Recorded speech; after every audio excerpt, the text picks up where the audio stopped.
Liam Rosen here with Ryan Jones in the finals of the U19 women's division at the World Junior Ultimate Championships in Lecco, Italy. We've got Canada on offense with an early turnover. Just too quickly looking for the inside break. Canada trying to go at a fast pace.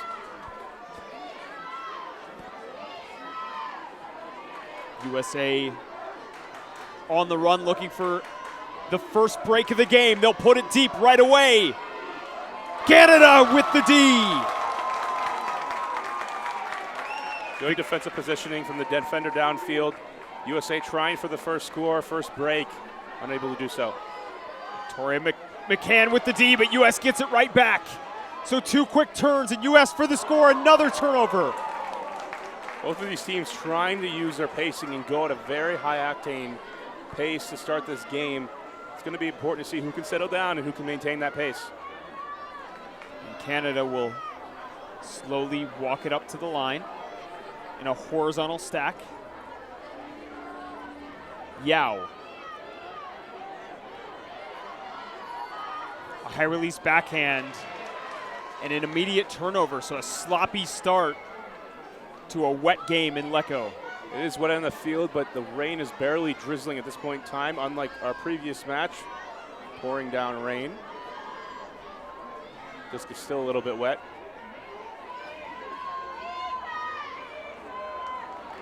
Another turnover and a very uncharacteristic start for two of these solid teams. Undoubtedly the two most dominant teams at this tournament. None has faced a real challenge yet. Canada with a close game against Colombia, beat them 14-12 in power pools for a game to determine seeding and who would not have to face the USA in the semifinal. Both teams here with a lot of high energy, a little bit of nerves. Immediate hand block.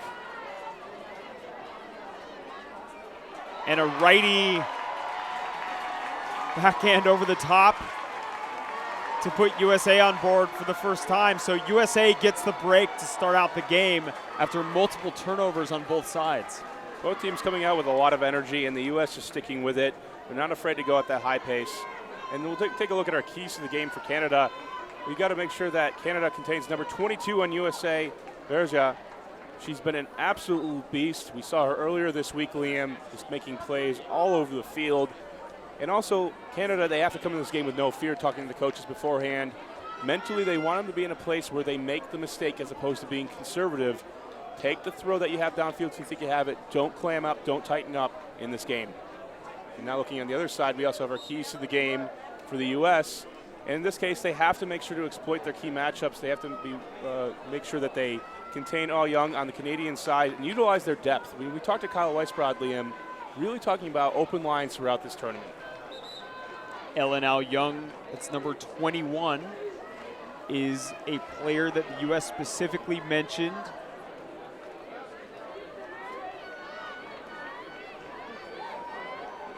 As USA pulls, Paklemba on the pole. She's the youngest member of this team at only 15 years old. Standout player for Corvallis High School from Oregon. Start out in a vert stack and flood to get in isolation, but good movement. Canada with the handlers as USA clogs the lane. Canada almost had a double catch there as both receivers went after the same disc. That's Al Young with it now. Swinging to Megan Long. Long to Lim. Al Young again, forehand to space. And Canada tracks it down. 1-1, Canada-USA. Good movement by Canada. You see them settle down.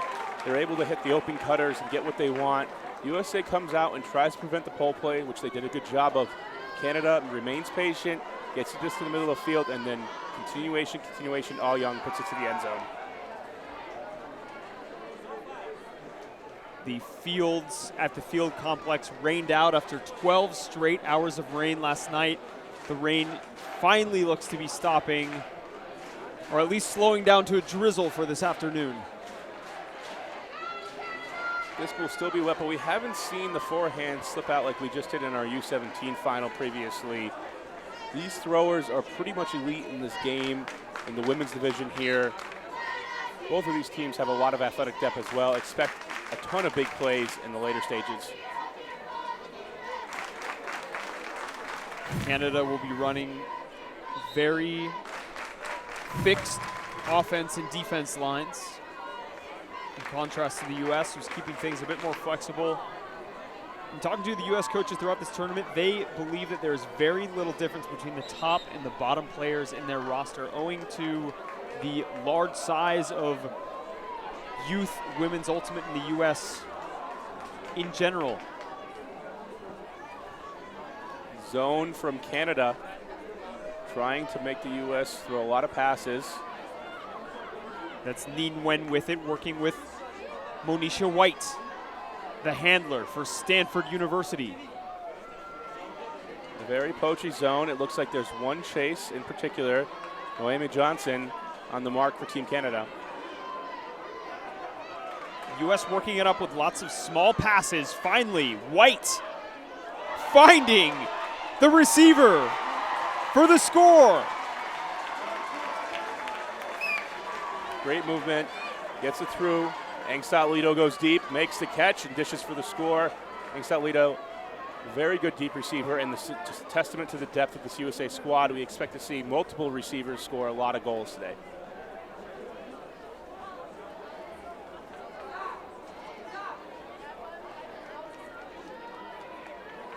Liam Rosen with Brian Jones, as you can see on the board. There's our Twitter accounts. For those of you watching the final from home, I know we have a lot of guests just waking up in North America, especially if you're on the East Coast. Send us some tweets. We'll pick out the select ones. We'll read them live on air. Serafina Engstad-Lido with that goal, actually with the assist after the catch from Eugene, Oregon. See a lot of players in the USA squad from the Northwest and a lot of players from this Canadian squad from the Northwest. Both of them used to this rain, although the rain really dissipated. It wasn't looking like that. A very heavy downpour during warm-ups before we got ready. Nin Wen, number 3 with the disc for the USA. She is a returner from the World Junior Ultimate Championships 2 years ago in Dublin, Ireland, where USA took 2nd place, losing in the final to Colombia. Colorado native, plays for the University of Colorado Cali. Again, a side stack flood situation for Team Canada.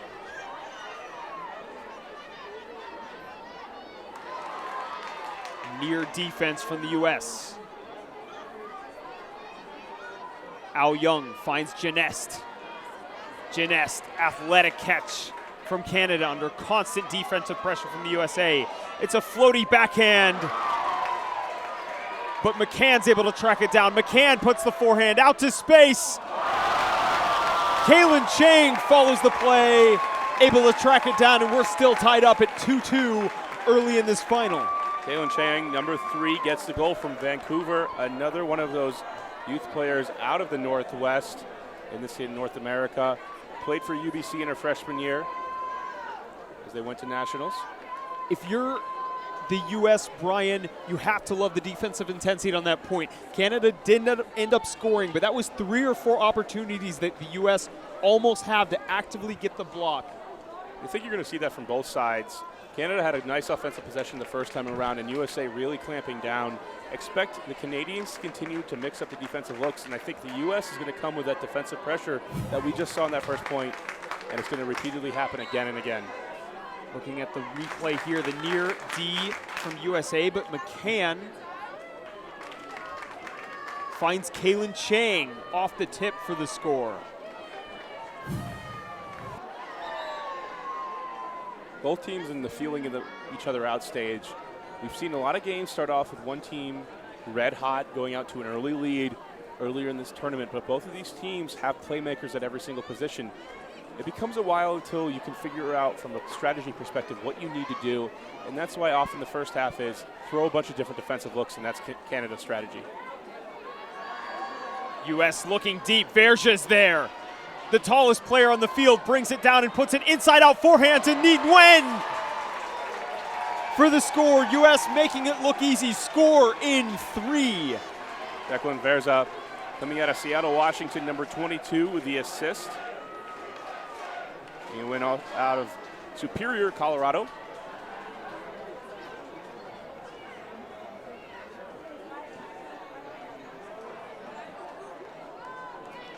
And they'll use Verja. As we talked about before the game, she's the tallest player on the field, athletic receiver. She can be a bailout for them when they're getting up to a high stall count, or just a steady downfield receiver. Let's take another look at that backhand hook to Verja. And although it was a huck, it was really an underneath throw because Verja's being backed by so many yards. It's going to be almost like the Bo Kittredge effect where Verja's going to have her way in this game. If Canada's going to take the deep space away, Verja's going to get the underneath, and she's not a bad thrower by any stretch of the imagination. Going to be a great matchup for the U.S.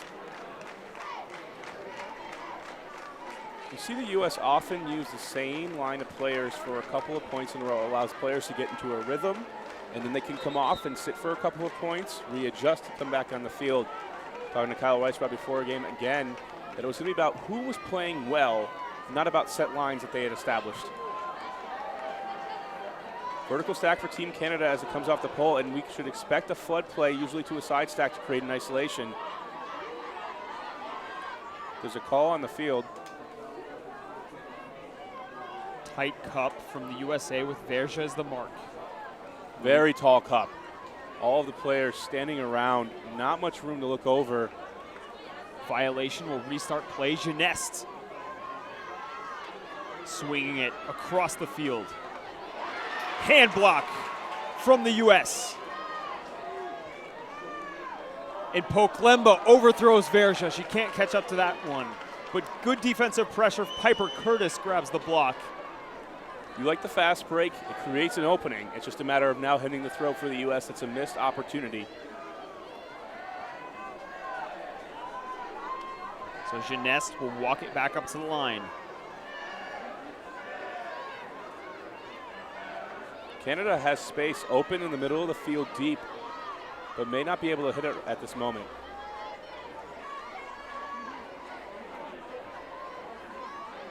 The USA trying to trap along the sideline. Hammer over the cup to Genest. Canada trying to toe the line. It's being called out. That would be a no contest. So a long swing pass means out of bounds for Canada. USA picks up. USA with 5 cutters downfield. Curtis finding Bladen. That's Erheim.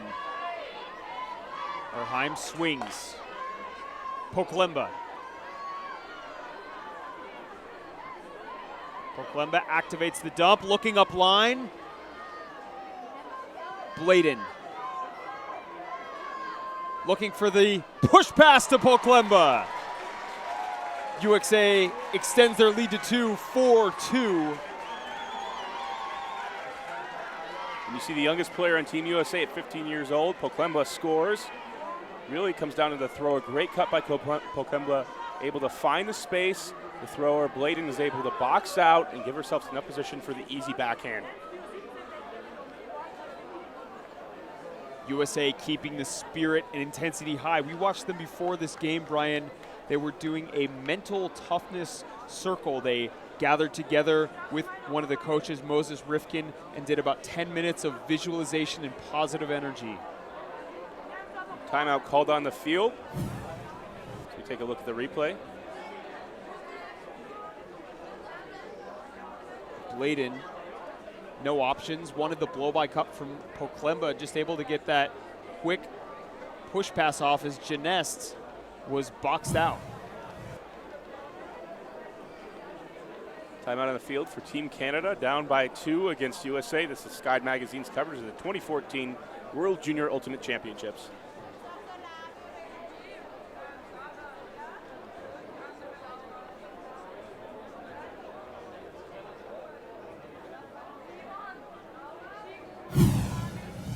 Sky D.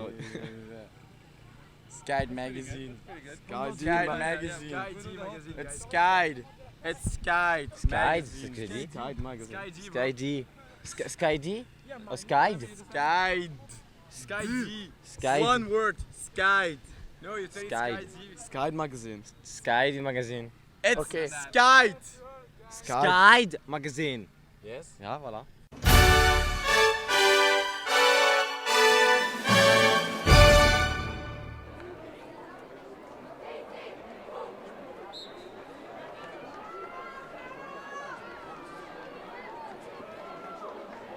So Canada takes the first time out of the game. Defensive pressure from the USA, forcing a couple of turns, and with them a couple of breaks. The coaches for USA have said, Brian, that this is a defensive-oriented team. Every player in the team is expected to play defense. There are no offensive and defensive lines. When you have the athleticism and depth that the USA has, you can afford to do that. You don't need to specialize. We've seen open lines all week long by Team USA. It's worked out for them thus far. 2 breaks in this game, one by person-to-person defense, and also getting the other one by setting a zone. Expect to see a little bit more switching up. If it's been working so far with the zone, Team Canada has experience to work through it, but that cup is very intimidating with the size. Verja pulls for USA. It's a short pull near the brick mark. Genest. Genest will put it deep right away, but it's too far.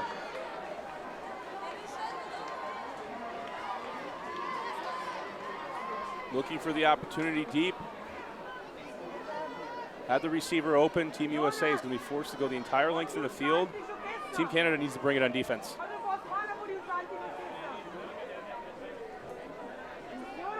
USA inbounds the disc. Canada in man defense to Verja on the near sideline. It's an advantage. She's such a big target deep. Such an easy one to hit. Team Canada is going to make sure that they do not get beat deep. USA still near their own end zone. Throwing it to Verja in the middle of the field. And Verja up to Revere, but there's a call. Possibly a pick call on the field. Disc will be going back to Verja.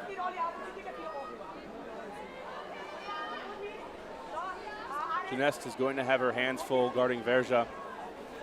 That's quite a height mismatch. Verja puts it deep to Revere. That's going to float out of bounds, and Canada will have another chance to hold on offense. It's early in the game, but this is a pretty big possession for Team Canada. To go down by 3, be down 3 breaks, you would need a lot of opportunities to get back in this game. Puts it up line for Genest. Power position. Swinging to Au. Au finding Au Young. Vucetic. Vucetic finds Genest up line. Layout D, Jacqueline Verja. Are you kidding me? And USA back on offense. Poklemba and Angela Zhu finding Verja again. Verja hitting Revere, middle of the field. Revere will put it deep. Receiver miscommunication though, and that'll be a turnover. How about that D from Verja? Verja is just incredible. The size and the speed that she has makes her just a unique athlete that nobody has in the field right now in this division. Let's take another look at that layout from Verja, leaving her feet for the D on Genest. Canada puts it back into play. McCann is putting it deep. Can she run it down? Layout from Canada! Ellen Au Young saving the possession and putting it in for the score for Vucetic. I'm sorry, I'm so excited, Brian. I can't even talk correctly. 2 big plays on both ends. First from the U.S., then from Canada on offense. We're getting our money's worth today. The crowd is into it. And these two teams both can match up against each other athletically. All Young going, play for play against Verja there. All Young weren't sure they were going to run it down. All Young is so into ultimate that she actually missed her prom to attend training camp in Montreal. It just shows her commitment, and a big player for Team Canada, going to be an important matchup. Mia Bladen is going to have the tough task of guarding her the majority of this game. And we'll see how the U.S. reacts to All Young, and also see how Canada, I think Noema Johnson, one of the taller defenders for Team Canada, might be placed on Verja. It's going to be important to have that ability, but Verja, you can't say the name enough because just the speed and the size is so important as we look at All Young's layout. Wasn't sure if she was going to be able to catch up to that one, but Ao Young with the layout save right near the end zone. You could see the determination. Just the disc was out in front. We saw Ao Young look up, and you could just tell, time to put it into fifth gear, get up the speed. That'll give Canada a strong mental boost. Just down 1 now.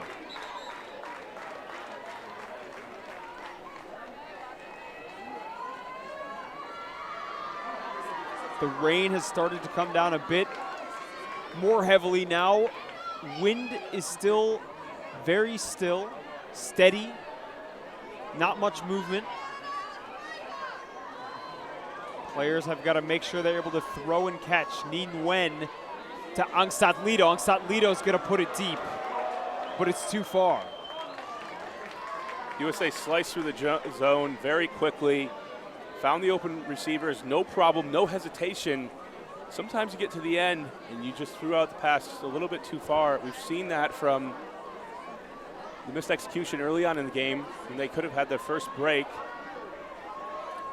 Janelle Siwa with the disc. Siwa looking for the backhand to Snyder. Anya Snyder calls for the travel. Play doesn't stop. These players are not used to the new whiff-diff rule. North America play stops on a travel. Ferdusi.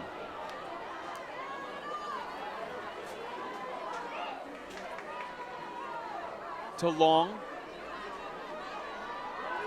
Long puts it up for Ferdusi. She tracks it down with the one hand.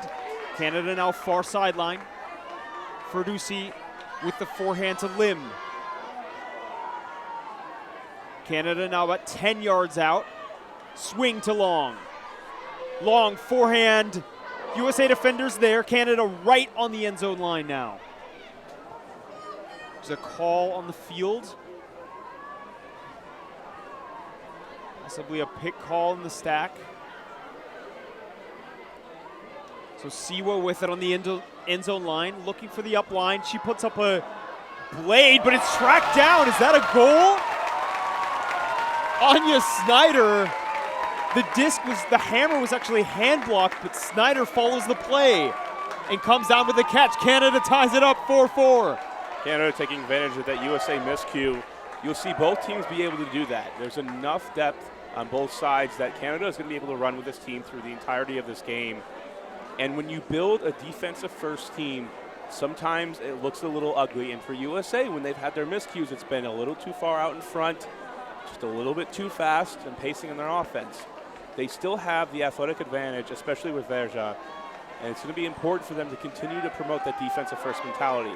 When you go with defense, you play with a defensive first mentality, it can look ugly when you win. So here's the catch. The blocked hammer from Snyder. Always follow the play, especially in weather like this, where discs are in a float. Have a chance to get under them. And this slick field is going to be layout city for both of these teams to show off their defensive prowess. You go back to last game when we saw how much forcing flick did a number on both sides. These teams are better throwers, more experience, and should be able to deal with it. I still expect the forehand distance to be reduced in the rain and a lot of bladey hucks to happen. So USA will receive the pull right in their own end zone. Haley Walrus over the cup. Too high though for Verja. The cup comes out. U.S. has Verja wide open in isolation, and it was a cup with person-to-person defense behind it. it helped prevent the first throw from being successful. Siwa again, a blade into the end zone. U.S. with the defense. No call on the play. You can see the physicality, just what both teams are expecting in this game. North American Ultimate is often more physical. No foul call in that situation. The receiver was sandwiched by 2 USA defenders. Revere finds Wen. Versha. Looks like a strip's going to be called, or a foul. No contest. Noemi Johnson on the mark against Verja. Verja gets the quick backhand to the far sideline. USA puts it deep. That's a tough catch to make.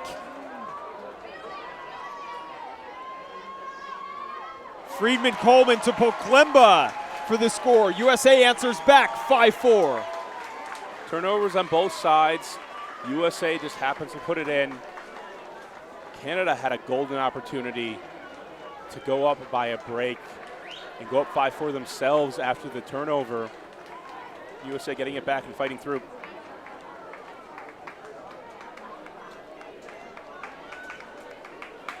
This USA team, very seasoned coaching staff. We've been in contact with them all tournament.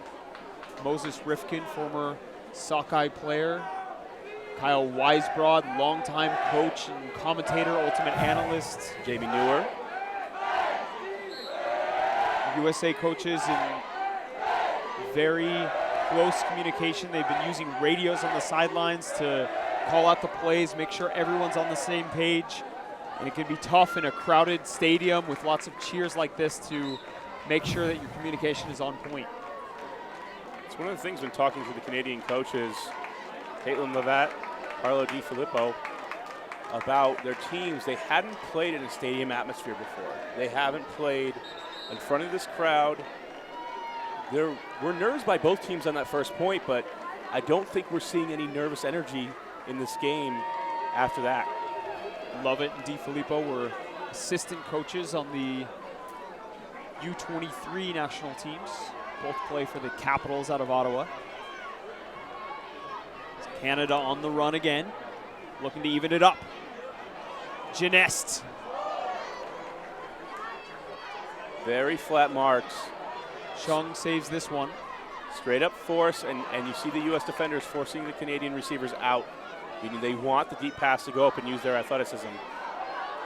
And it's a bobbled disc from Victoria McCann that will give USA the disc back. They've got a receiver streaking deep. It's a long, fast throw, though, and that'll be too far. What a cannon on that one. We've had the VC-10 with the radar gun. Not sure what that would have hit. Too far for the receiver. And that's something we've seen in the previous USA game that we broadcast as well. USA is fine with letting their defensive line or their defensive possessions be played out like that. If you got a receiver streaking deep, take those shots. They know they can get the disc back. Disc is floating again, both receivers under it. Foul may be called here.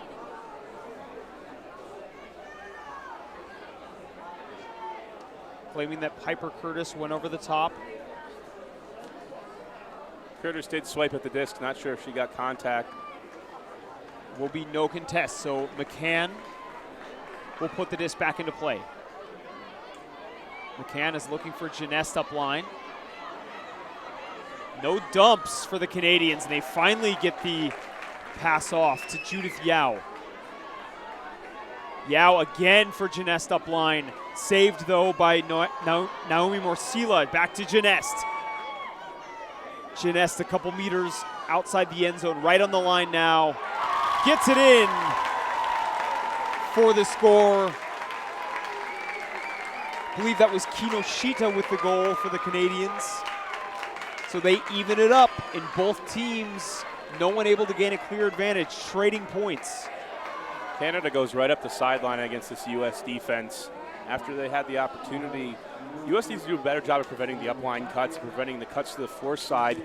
Canada hasn't had too much of an easy time when they've been forced to dump and swing it a lot and be patient. You can't let Canada just simply impose their will on the offensive side. This is the first time in this tournament, Brian, that the two teams have faced off. In fact, the first time that the U.S. had played Canada in the juniors division in the women's side since 2008. Last juniors tournament, the Colombians taking the victory. They eliminated Canada in the semifinals, so we saw USA, Canada, USA and Colombia in the finals. Excuse me, Colombia taking out the win. The Colombian teams look to be a bit weaker than they were 2 years ago.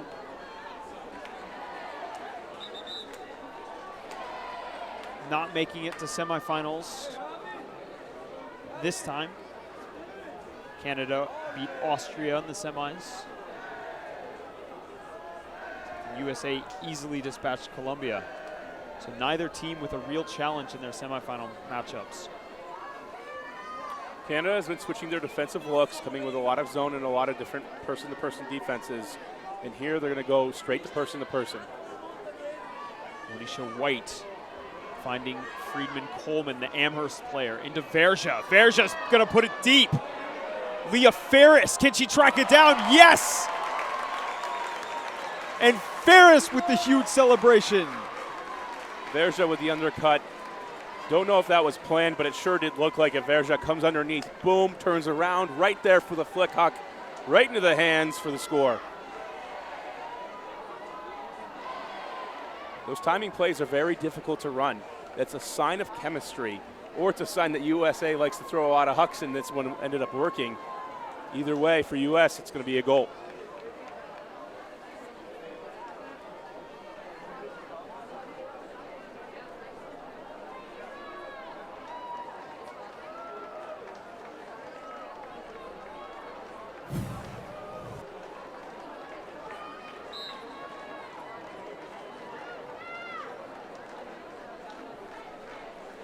See again Ferris with the reception. Ferris, a product of the Atascadero Ultimate Program, a longtime California powerhouse, Atascadero City near San Luis Obispo. I think at one point in time, San Luis Obispo was voted the best place to live in the United States. Very good weather up there. Ferris actually plays with the open team, so she's been playing against boys all of her life. Was a standout player on the Happy Cows YCC mixed team that came out of the Bay Area. As Canada receives the pull again, Geneste with it. Geneste hammer over the cup. A very wide poachy zone here from the U.S. Yao swings it back to Geneste. Vucetic to Esterau. And this looks like typical junkyard D. Geneste is going to put it over the top. It's a blade. USA defender just able to get one hand on it. And USA will try to fast break. Zhu to Jezierski. Jezierski dumps back to Zhu. To Angstad-Lito. Angstad-Lito breaks to Poklemba. It looks like there's a travel called, possibly a pick call downfield. Going back to the turnover, the U.S. is running what you can call a junkyard defense or a junk defense, which simply has one person playing deep. A lot of these players have played for Oregon under Lou Burris, who loves to utilize that defensive strategy, which is simply put somebody in deep position, let everybody else do a lot of defensive switching or do whatever they feel like playing. Near layout D from Canada, but Jezierski will put it deep. U.S. scores. Madeline Gilbert with the reception.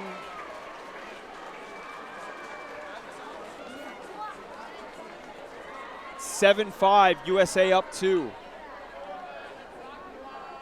USA gets the break, and it's been back and forth in runs in this game, which is kind of what you expect when teams start to equalize. The athletic depth on both teams is very comparable. The throwing depth is comparable. And when that happens, it's about who is executing best at the same time. It's not about who necessarily is the better team at the current time. So we see the replay. you'll see runs in these types of games because you'll have the highs and lows. You'll see a lot of teams employ different strategies to deal with that. Seattle Sockeye takes the Carleton strategy, which is play game to 3. After you play the game to 3, you reset yourself and try to go again. Some teams try to take it 1 point at a time. It's important to reset and check in at different points in the game. Lou Burris actually wrote a piece on this in Sky Magazine saying, during a point in the game, if it isn't going well for you, take a moment to breathe on the sideline, check out from the game during a timeout. As a coach, sometimes I like to do that for a minute during halftime after a speech given to the team. It's important to just refresh yourself, allow yourself to get back into the game mentally. This pole will float out of bounds.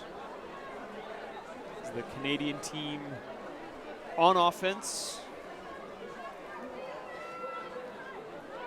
This team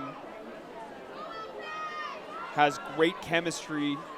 Gone to 2 preparation tournaments. They played at Flower Bowl in British Columbia. They also played at Montreal Jazz Fest. They come from all over Canada. There is, though, a strong British Columbia contingent with many players playing for the University of British Columbia Thunderbirds. Trap zone here from the U.S., and you can see all 3 players standing on the backhand side. Genest has been a bit too liberal about putting those floaty throws. U.S. able to come under it and get the D. Curtis into Verja. Verja's looking for the dump. Poklemba's set up on the sideline. Poklemba looking for Verja up line. And she gets it. U.S. up 8-5 on Canada.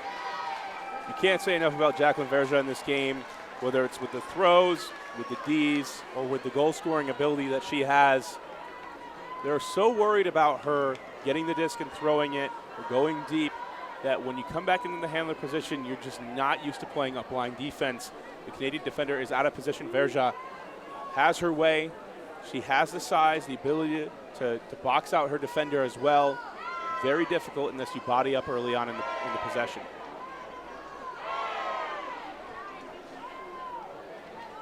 USA looking for their first win in the U19 girls division since 2006. They got the silver medal in 2012 in Dublin. They were 3rd in 2010 and 2008. So it's been an 8-year drought. One of the principal goals of USA Ultimate has been to bring home medals with the national teams, be it World Games, Juniors, Club Championships. So USA will pull off again for Canada, looking to take half. Leah Ferris with the pull. Ferris, short pull, that'll drift out of bounds. So that'll get Canada a very short field. U.S. will set up the zone anyway. And you can see the U.S. being prepared to trap against the sideline.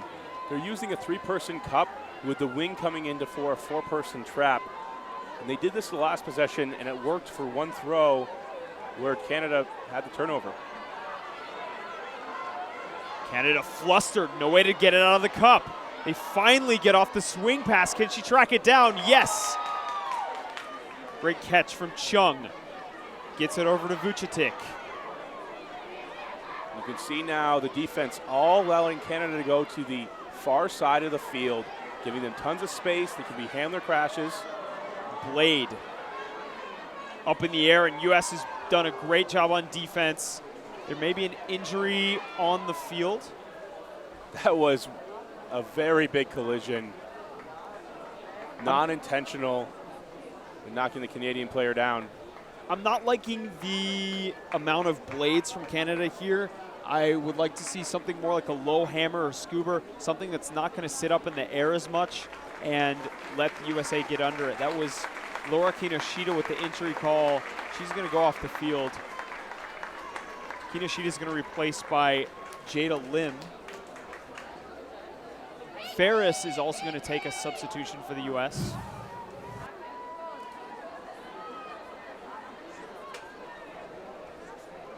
You can't throw out the blades against the U.S. They have an athleticism advantage. Canada has to utilize a better strategy. And in this case, against the trap zone, you cannot just take what the U.S. gives you. You want to keep the disc in the middle of the field. They've been unable to do so during these last couple possessions. U.S. puts it deep. Verja with steps. Verja gets off the backhand break. Foul called. So that disc will be coming back to Jacqueline Verja.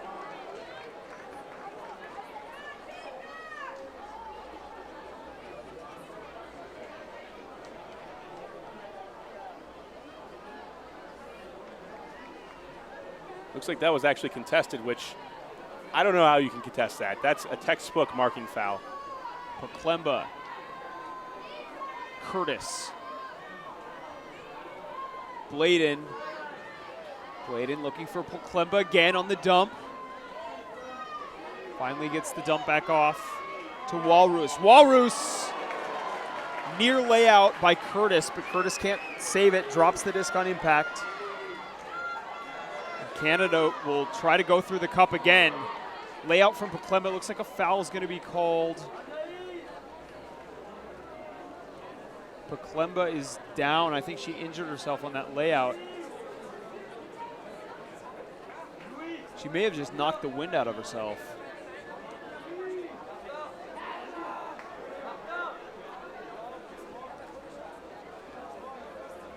This foul is going to be contested. Hard to see from the original angle whether or not Poklemba got the hand in there for the contact and the foul, or if she got disc. She's going to take a moment to take a breather. So USA has to beat this strong cup. Canada has to beat the strong cup from the USA. Vucetic. They get Ow. trapped on the sideline. Not much where to go. Another forehand blade. This one, though, caught by Ellen Al-Young. Canada with a little bit of numbers here. Al-Young with it again. Swinging to Chung. Chung finding Au. Au, though, throws right into a poach, and Bladen to Curtis.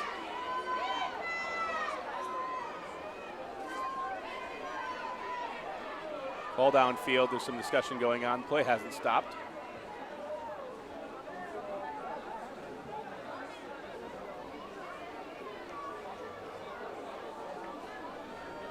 There's some confusion about whether the disc will go back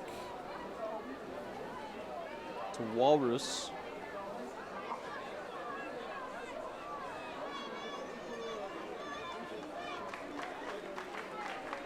So Walrus will check the disc back in, looking for Sue.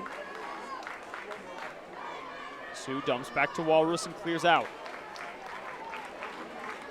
Walrus throws off the up line. Verja catches. Verja's gonna put it deep, but it floats out of bounds. And Verja, a couple turnovers. They're trusting her to put the disc deep while acting as the receiver being forced under in midfield. You have to be a bit more careful when you go to the ground with the disc. Your hands are going to get wet. You're going to get muddy. You don't have a good grip. And Verja looking for the huck right away. This one's going to trail out to the right. The throw I'm not sure he had back, and probably would have thrown it better with dry hands.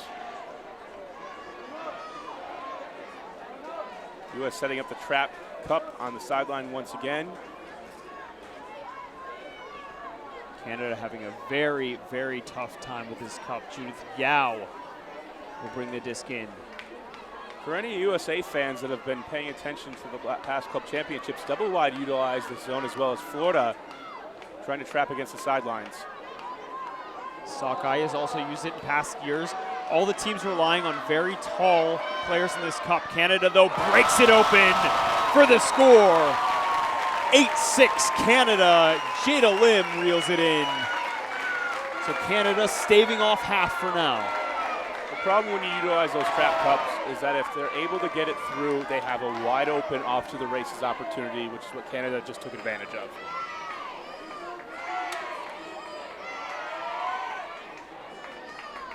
That also was an incredibly important point for Team Canada. Now is a great time for a timeout to reset and go on defense. because if USA goes into half up 4, it can be very demoralizing. The closer you can bring it, you can put the pressure back on the U.S. to maintain that lead, but we've seen runs in this game. USA getting the first couple of breaks, Canada roaring back. USA now getting some more breaks and seemingly having a great strategy against this Canadian team. You see Canada breaks it open with the deep shot to Lim. That's just great zone offense fundamentals. Instead of receiving the disc and looking back towards the handler that threw it, the cutter turns right around, sees the open player downfield, and doesn't even hesitate. USA will receive the pull on offense. Monisha White has to run after it, and Canada coming down fast. That's a miscue you don't want to see. They didn't set up who was going to get the pull. Now Canada can put the defensive pressure on. Walrus, though, breaking out of it.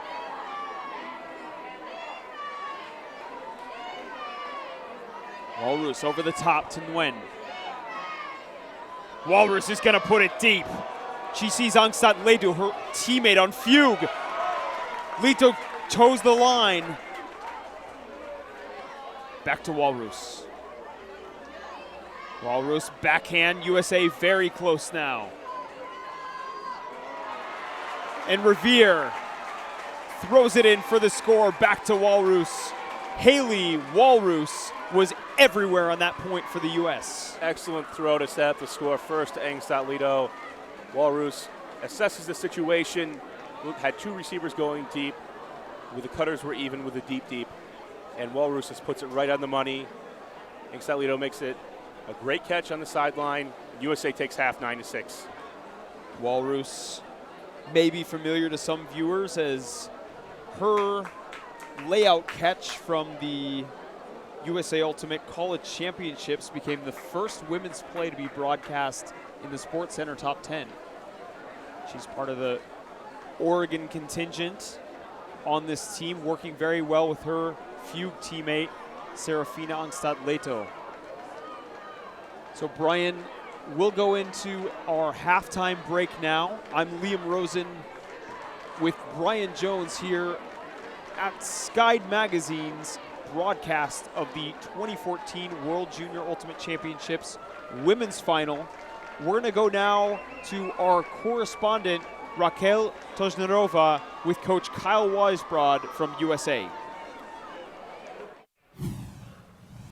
Hi from the fields, this is Raquel Tojnerova, and I'm standing here with Kyle, one of the coaches of the Team USA. Kyle, what do you think about the match so far? It's been sloppy. I think a little nerves from both teams. Obviously, the weather doesn't make it easy to play. It's pretty sloppy weather out here.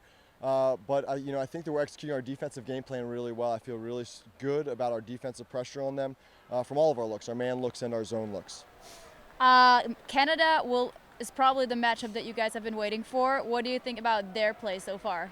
I think they're giving a lot of pressure, more pressure than I think we anticipated at some level. They're a very good team, very fast. They've got a couple of very fast receivers, and they found some spots and made some catches under a lot of pressure as well, and have come up with a couple of goals that we thought that we would probably come up with just from the defensive pressure we were putting on. And is there going to be anything different about the second half for your team? I think we're going to try to settle it down on offense a little more. Keep that defensive pressure up, though. All right. Thank you so much for the interview. Good luck for the second half. And back to our commentators. This stream was brought to you by Skyd Magazine. Skyd Magazine. Skyd Magazine. Skyd Magazine. Skyd Magazine.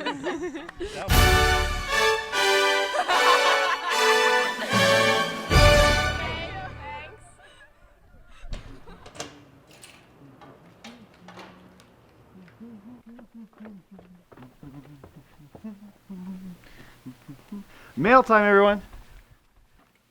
Vero, Kip, PCAP, Carl, ooh, another one for Vero, Carl again, Sophia, Exton, Ningo, and one for accounting.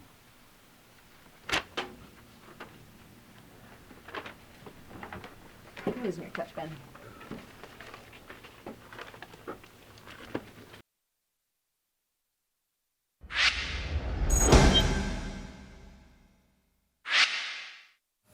Hello and welcome to episode 1 of Ultimate Globetrotter. We're here on Boracay Island in the Philippines, home of the Beach Ultimate Kings of Asia, the fierce and speedy Boracay Dragons.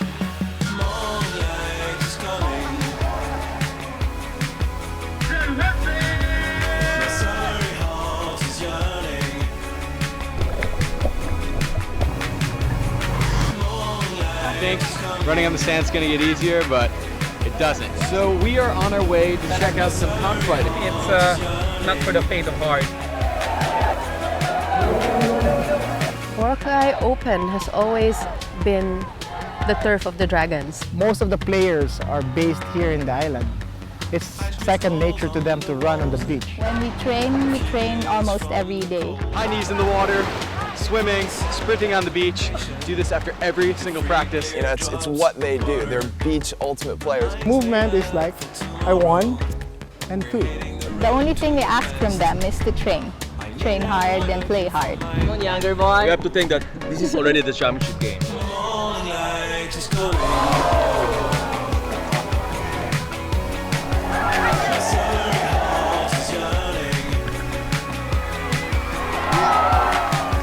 You have to aggressively send your kite back to 12, pull the bar.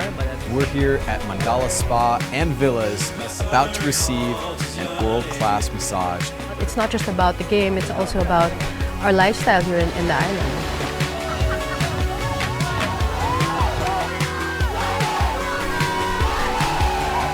The Dragons are the beach kings of Asia and maybe the world soon.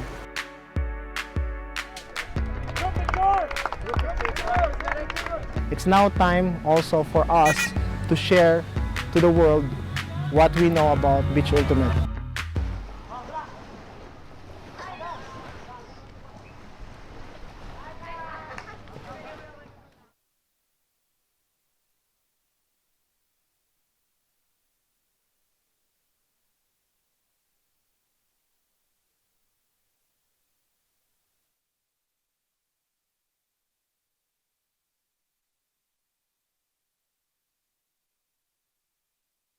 From the United States, Canada will have ample opportunity to get back in this game.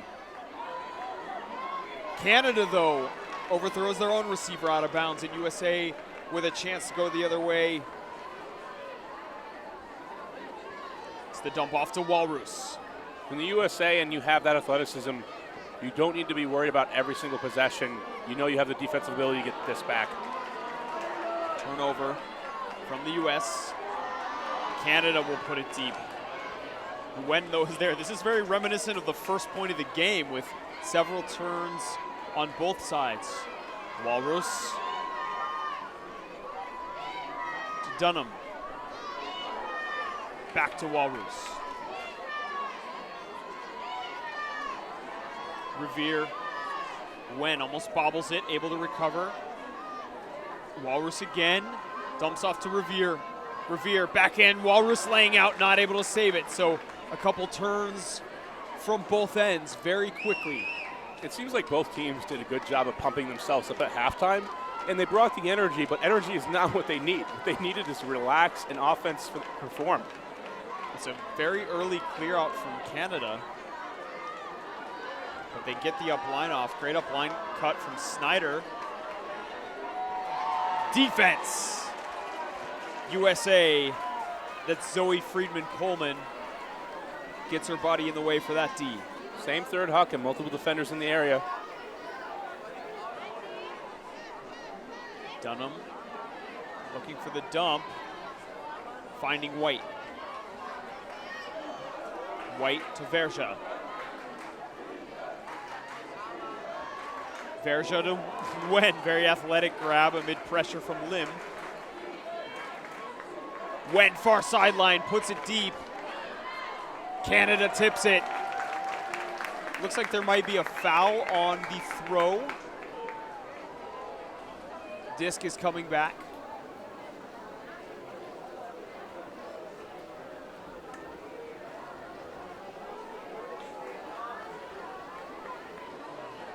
So Wen on the far sideline. Looking for White up line. White barely gets the up line pass off. White again to Dunham. It looks like a foul will be called there, as physical defense from Naomi Johnson leads to the drop. It'll stay, though, with Dunham. And Dunham slips it in. Fantastic grab from Claire Revere. USA does it the hard way. Going up the line, up the far side, the Canadian defense was no slouch. In that instance, a lot of layouts, a lot of physicality. USA with a 4-point lead. Claire Revere, one of the many players on this team from Seattle, Washington, USA. Seattle, a hotbed of youth talent. Revere is also one of the 5 USA players that returned from playing on the same team at the 2012 World Junior Ultimate Championships in Dublin. You know, this Canadian roster that's coming back on the field, 6 players out of UBC, 5 of them actually playing for the team, one of them actually running cross country for UBC and running track and field.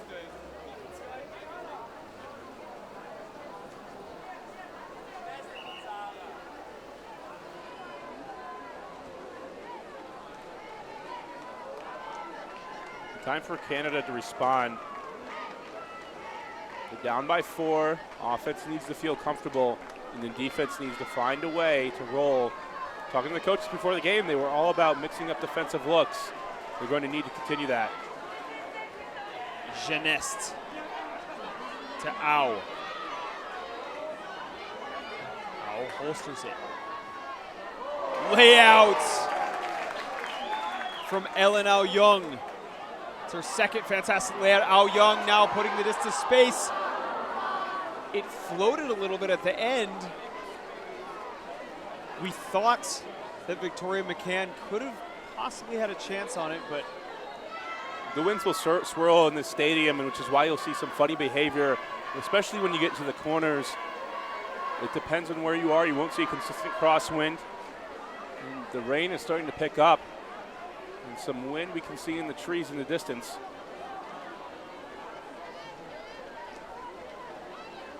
So Fan dumping to White.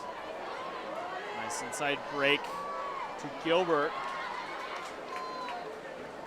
Now to Alyssa Sue. We're seeing some players that didn't play much in the first half for the U.S. Fans putting it deep. Au was there, but not able to make the D. Gilbert now dumps back off. That's the second inside break. Jezierski, the blue cap, breaking all over the place for the U.S. as they go up 11-6. 5-point commanding lead at this point. You need, if you're Canada, to respond very quickly because this game can get out of hand. You see the rain coming down, and this shot of the bleachers is all of the players in this tournament are assembled watching these finals.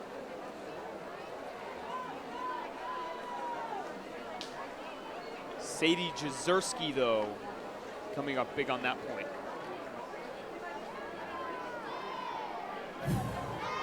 Let's take another look at that inside break from Jezierski.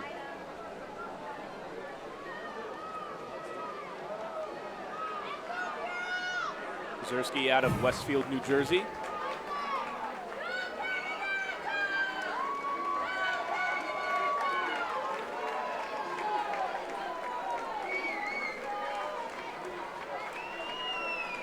Cold, drizzly day here in Lecco, Italy. Throughout the week, the tournament, we had actually a day canceled by rain. Fields got flooded. Liam, you had to see it this morning. But the scenery around here is absolutely stunning. Mountains in the distance just above the tree line.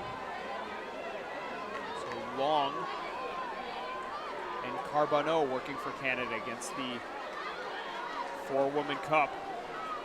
It's tipped. And another D from USA. Canada just cannot figure out that cup.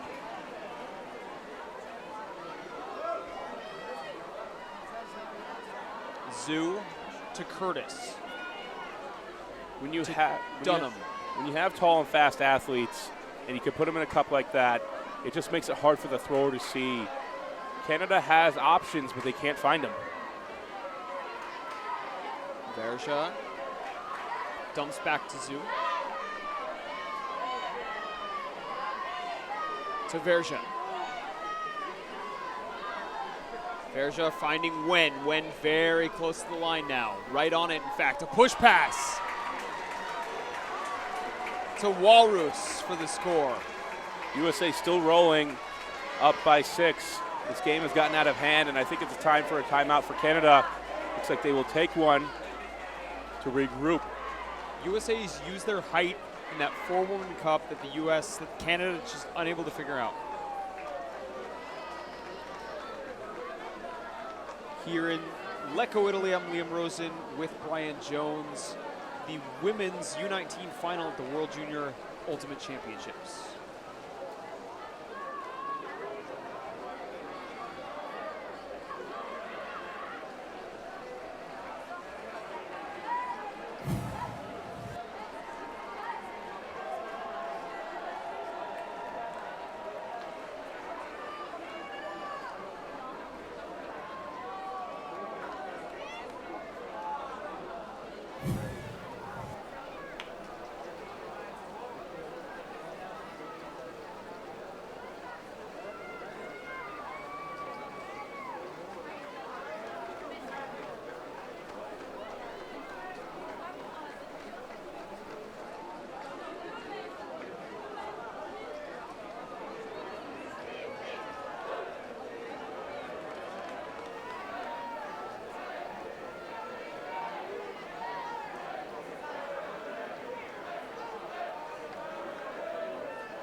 Deze stream wordt u aangeboden door Skyd Magazine. Skyd Magazine.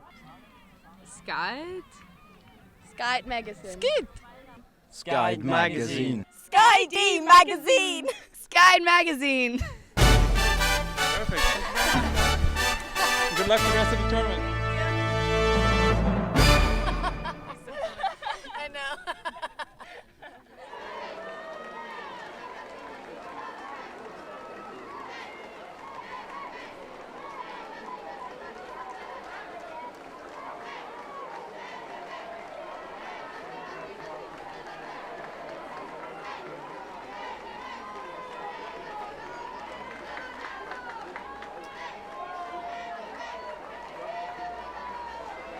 Leah Ferris again with the pull.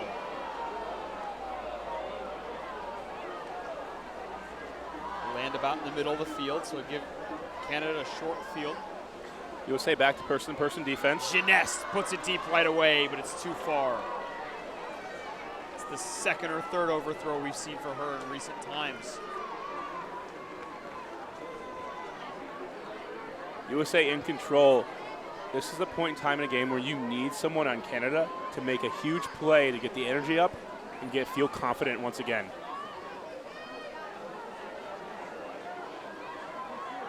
Fan with it, far sideline to Sue.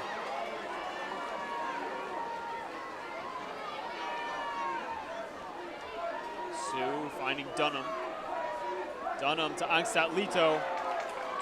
Bobbles it. Gineste gets it in to Morsila. Backhand break, overthrown. No, again for Canada, but it's not. As the receiver makes a play on it. The swirling winds, they can make all the difference.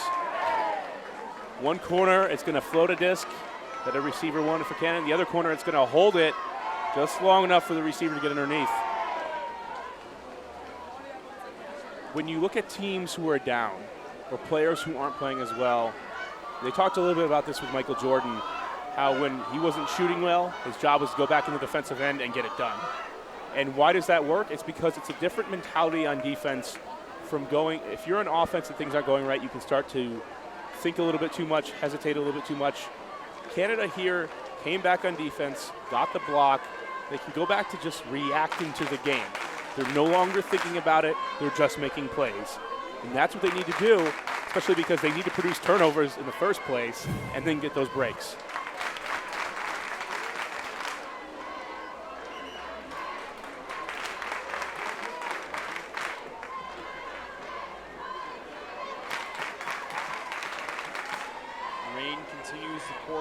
as Canada will hold the disc to the U.S.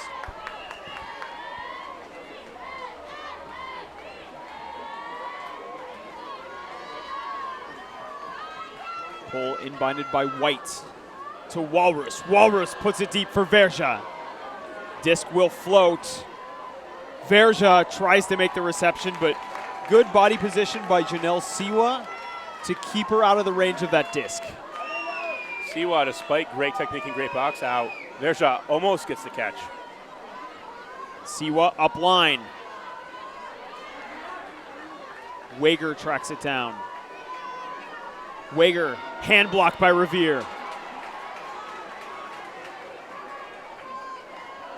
Immediate turn from the U.S. I think that's the first throw we've seen just completely turfed because of the wetness. Both teams have done a great job with their throwers of not being too worried about the rain. Siwa hand blocked by Verja, and it's the battle of the hand blocks.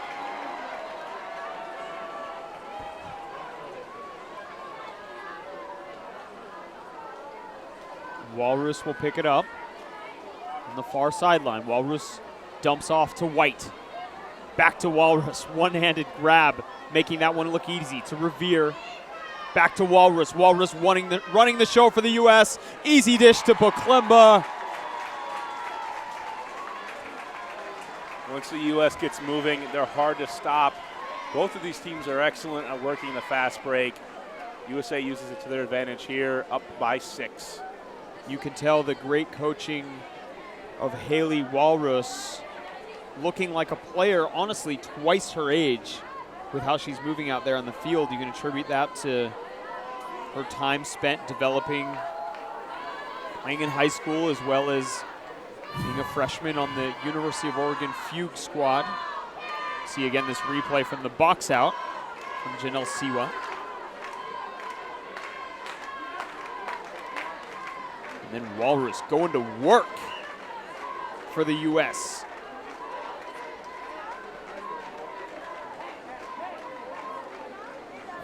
Earlier in that possession, we saw the layout. Sometimes it's not the best thing in the world to lay out. A lot of young players think that I need to bring the intensity, I need to lay out. The smarter play can be if you know your beat, set up the mark, make sure you don't give up a break or an open throw. The layout leads to an uncontested throw and easy continuations up the middle of the field. Genest. Inside break. Throwing it deep. Oh, Jezierski, though, has other plans. Canada, though, gets the D right back. It's been a battle of the Ds for these past 2 points. Great defense on both sides. Genest picks up. Genest breaks to McCann. McCann, forehand bobbled and saved for Canada. It looks like that may have been out. Very hard to tell. Her hands might have landed first when she saved that disc. I think with spectacular plays like that, might be better to give them the benefit of the doubt, or not better, but it might be the first response, but that's not right. I think you should go back and go to the truth and what you actually saw. We'll see the replay here. She bobbles it and lands. It looks like she did land out. You think it's a goal? I thought that was a good goal. I thought first point of contact. Very tough. It looked to me like she landed with her arm. In any case, agree to disagree, Brian Jones. We'll go back to a contested out call. Give the people what they want, Liam. Contested out call. McCann puts it in the end zone, and the disc is dropped. USA, a turnover on their end. Sloppy, and just a lot of energy in this point, a lot of effort, but first team to slow down and be a little patient is going to score. Genest clears out. Dump to McCann. McCann, she's loved those inside breaks, faking the hammer.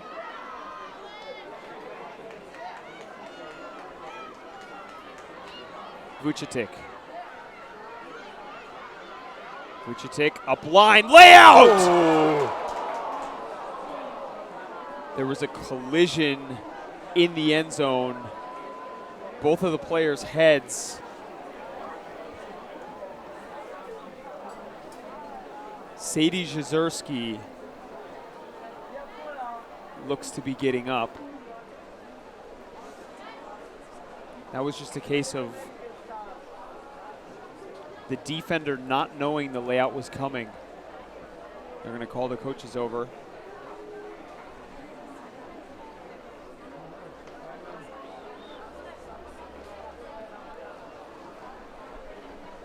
We're going to take a break right now. We'll let things on the field develop, and we'll come back after the injury is cleared.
Back here after the injury, Ellen Young was the player that laid out and scored, colliding with her head with Jezierski. She looks to be fine. She got up.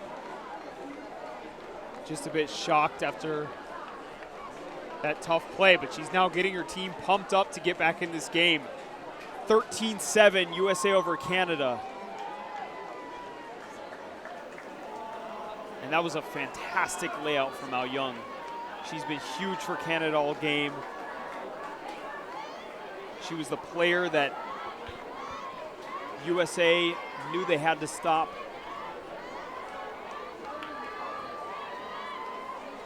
And the chill went through the crowd when that happened. 2 years ago, there was an injury during the women's final that caused a 30-minute stoppage in the middle of the game. Luckily, though, Al Young and Jezierski got up quickly.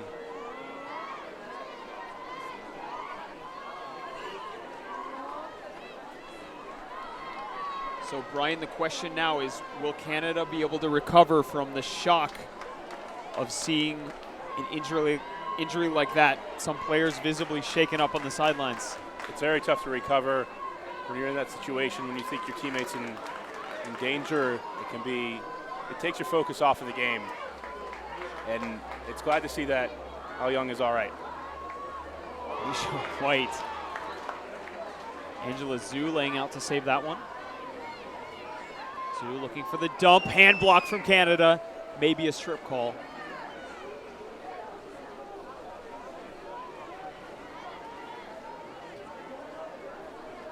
The rain continues to pour down here in Lecco. So it's Zhu with Kong on the mark. Zhu, this another hand block, but it's going to be a strip again. And Amanda Kong right on point with those quick hands. Zhu gets it into Verja. Verja hand blocked, foul called. Tight, active marks from the Canadians.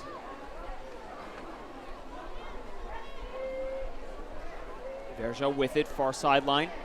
Verja is looking for White up line. White able to get open. Contact, but play will go on.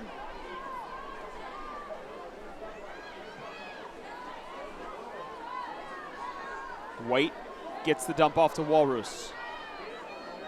Walrus to Verja. Verja swings. Revere laying out to save it. Revere dumps to Verja. Very patient offense from US so far. Verja, forehand, right into the poach. Good defensive positioning from Canada. And a break here would be key to keep them in this game. They're going to need it and going to need to respond in this situation. Down by 5 points. The U.S. has gotten a lot of defensive blocks and able to get it back. Lim puts it deep. Defense from U.S. Revere, though, a foul will be called.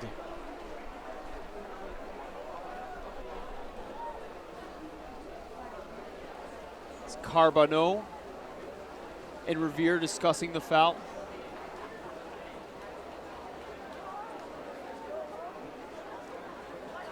Carbonneau from Quebec plays for the women's club team Nova. Same with her teammate Geneste. Contested foul, so disc is going to go back. Disc in for Canada. Forehand break for the dump. Overthrow. And Walrus rushes to the disc. Walrus finding Revere. To Zhu.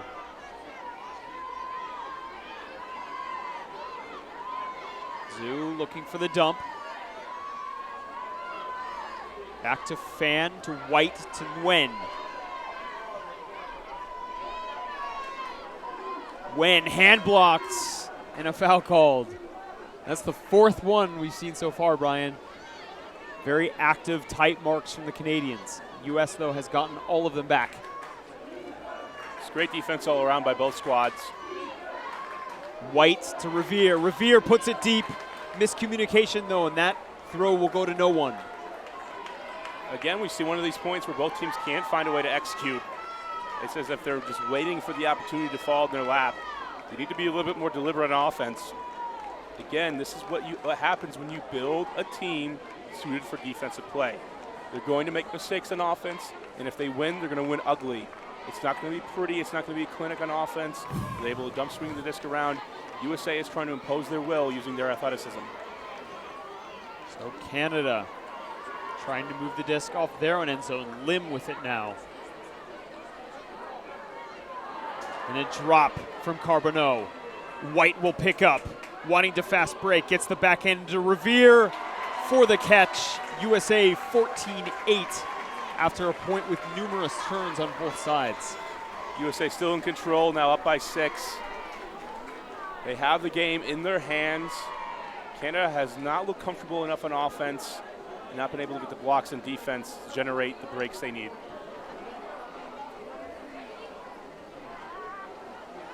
This U.S. team, talking to the coaches before the game, they seem to believe it was one of the strongest squads in recent memory.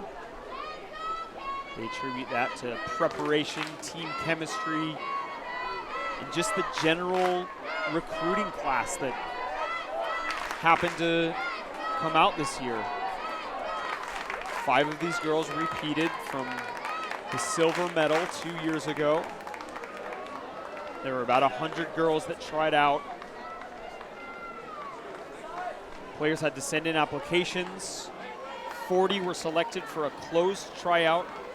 Included fitness testing and drilling. They were looking for players who were athletic, but most importantly, tough on defense. And I think that's well reflected as you watch this game.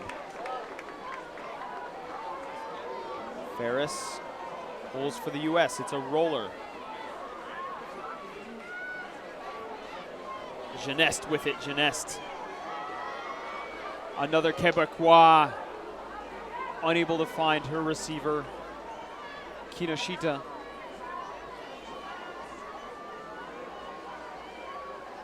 Gilbert picks up.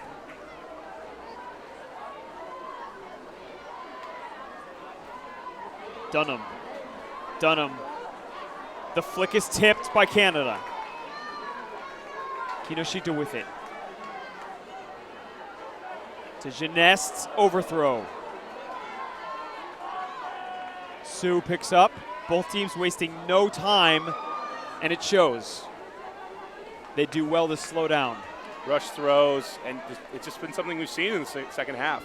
Both teams have not had the will to be patient, not the will to go in the dump swing. They're used throughout this tournament of just going forward, forward, forward. It works out for them against weaker defenses, but not working for either team here. Luckily, USA can afford to play this game up by 6. Gilbert. Also contributing to these mistakes, the wind picking up. You can see in the flags behind the players. Gilbert tipped by Geneste, but Dunham, exhausted, gets the tip and the score, 15-8 U.S. Apologize, that's Werfley, not Dunham. Juliana Werfley.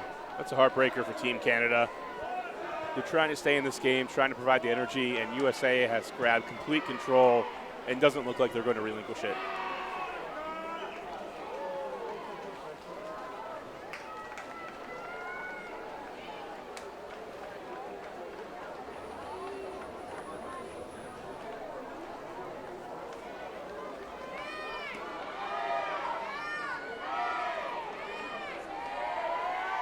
So USA now 2 points away from closing out this game. We haven't seen much of their 4-person cup in the second half. They haven't needed it though, as Canada has rushed throws and been plagued with unforced errors.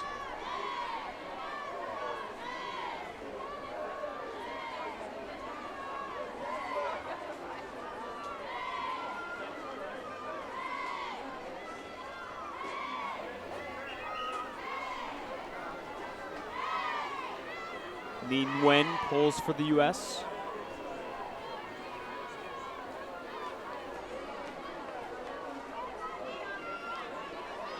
You see it again, the zone defense from the U.S. Immediate turnover from Canada.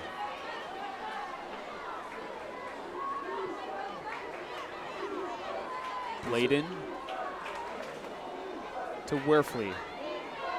That zone's worked all game long, pressured Canada. Very tall, intimidating. Wen finding Werfley. 2 meters out now.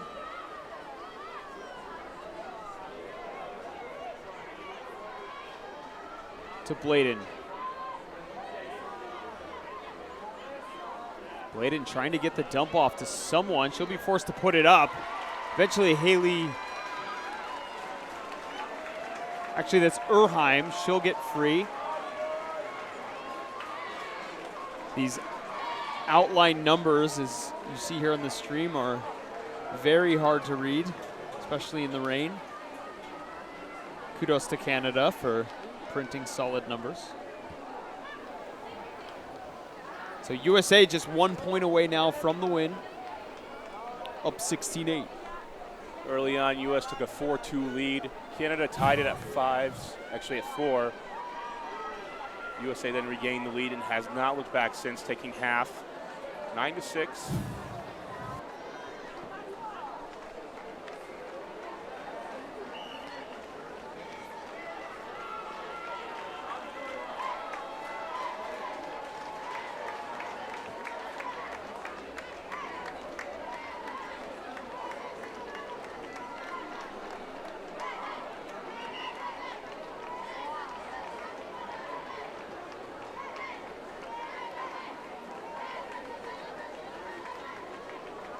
Great effort here by Team USA.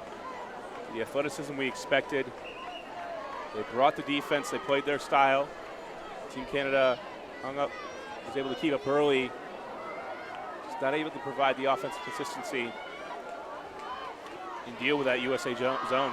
Canada putting it deep, out of bounds. Disc is coming back. There's a foul called on the throw.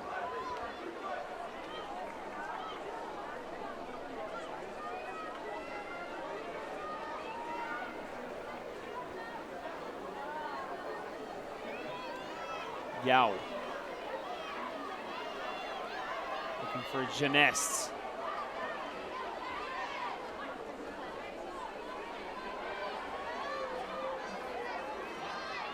Genest. And very physical marking from Jezierski.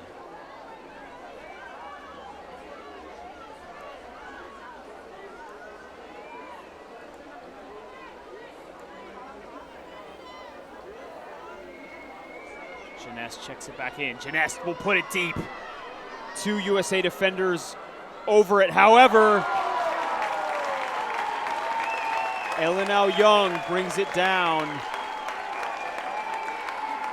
We saw her go off the field earlier on a nasty head-to-head collision with Jezierski. She's back and gets the goal for Canada.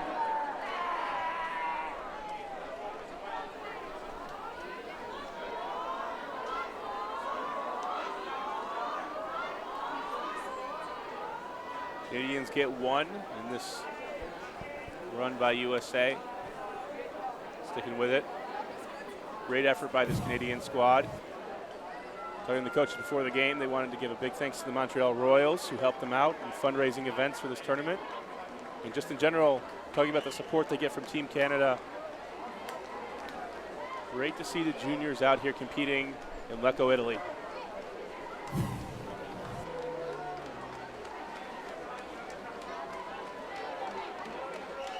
And it will be the conclusion of a wet and unpredictable week here in this mountainous city about 50 kilometers north of Milan in the north of Italy, close to the Austrian border.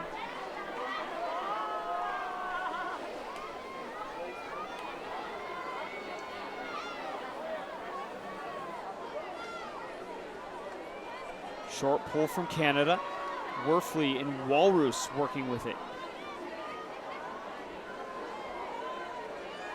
Right now, a little astray in terms of matchups. Canada finally transitions to person. No one's been able to touch Walrus on the give and go. Werfley to Zhu. USA can end it here. And anything more fitting than Jacqueline Verja for the win. USA over Canada 17-9, and they'll take home gold for the first time since 2006. Dominant defensive performance all tournament long. Kyle Weisbrod said it back when he said this team is about defense first, no offensive players, everybody must play defense. They did so today. So although it was a messy game from both teams as rain continued to stream down here in Lecco, that played into USA's style. Less unforced errors was the story of their game, as well as their strong zone defense. We'll see here a replay from the final point of the game. Verja on the dump, gets free and receives the pass from Zhu to finish it for the US. So United States wins the gold medal in the U19 women's division. Canada, the silver. Stay tuned for coverage of the USA versus Canada boys or open U19 final. It's going to be streamed live here on Sky Magazine at 5 p.m. Central European time. I'm Liam Rosen for Brian Jones, here with Sky Magazine's coverage of the World Junior Ultimate Championships. We're going to go now to Brian Jones with an interview of one of the Canadian coaches.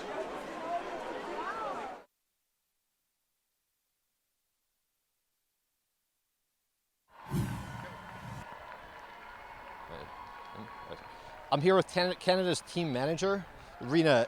A few minutes ago, we had a pretty scary moment with a Team Canada player down in the field. Yep. How's she doing right now? Ellen's doing all right. She got back on the field, actually. She's a fighter. It was just a little bit scary. It was a bit of a dangerous play, in my opinion, but the USA player as well was really sort of shaken up by it, and she was concerned about Ellen, so it all worked out in the end, and Ellen's doing well. It's good to hear. So this is a matchup we've been looking forward to for a long time, and we saw a level of intensity and physicality that I don't think we've seen so far this tournament. How do you prepare for a game like this?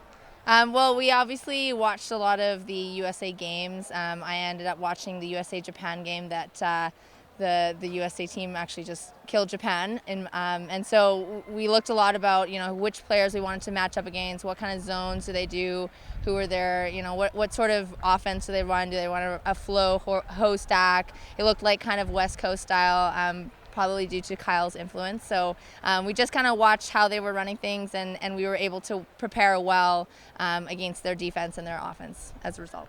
Did the weather conditions change what you were trying to do today?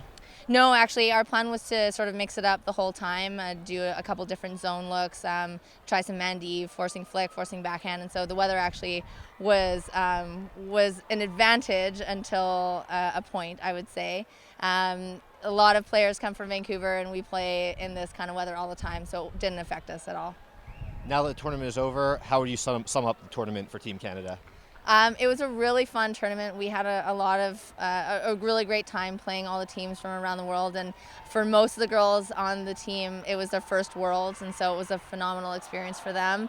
Obviously, we would have loved the end result to turn out a little bit differently, but we were really excited to match up against the States, and they came out really hard, and we were really excited to play them. So, thanks a lot, Rena. We'll be back with an interview with Team USA in a minute or two.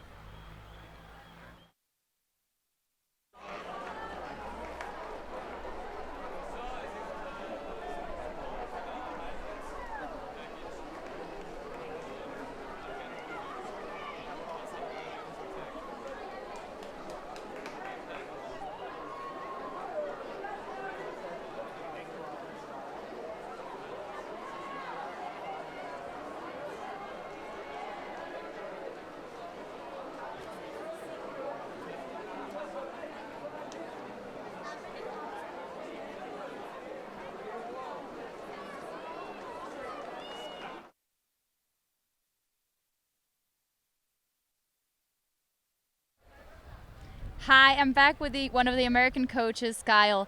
Kyle, congratulations on the win. How was the second half of the game? It was great. I think that we really kind of dug in and played some really good hard man defense, as well as our four-man trap zone was really tough for them to beat. And then transitionally, we were great on transitions, put a lot of pressure on, and kept just putting it in there. So it was a great second half for us. Absolutely. You guys dominated this tournament. What's the secret? I've been actually reflecting on this a lot. I think that this has been a countrywide effort in a way. I mean, this is the division that the U.S. has struggled the most with over the years. We haven't won a gold medal since 2006, and that one was a 1-point victory. And I think that the amount of effort into developing girls ultimate throughout the country has really paid off. I mean, you can see it in the level of athletes that we have out here. And then what these players brought to this team in terms of just setting the standard for what it means to be a team, I think is just remarkable and special. So I think it's a countrywide effort. Wonderful. Are there any players or special thanks you would like to say? I think our team is really deep, so it's hard to single out one or two players that really make the difference. I want to say I think that the 2012 team that kind of set the standard too for how do we build this program. And while we fell short 2 years ago, I think a lot of their influence came through in this team's performance. And then all of the tryouts that tried out throughout the country. We held what they did at those tryouts throughout this whole process, and it pushed us to represent them as well as possible. Awesome. Thank you so much. Congratulations again on winning the title, and I hope you guys will do as well as this time next time. Thank you very much. We hope to as well. Now back to our commentators, Liam and Brian. Thanks, Rachel. This is Liam Rosen and Brian Jones from Skyd Magazine. If you're watching. You just saw USA win their first gold medal since 2006, beating Canada 17-9 in the finals of the U19 women's division. Stay tuned. In about an hour and 20 minutes, we'll have the open division final streaming. That's also the US versus Canada. You can find the link on skydmagazine.com.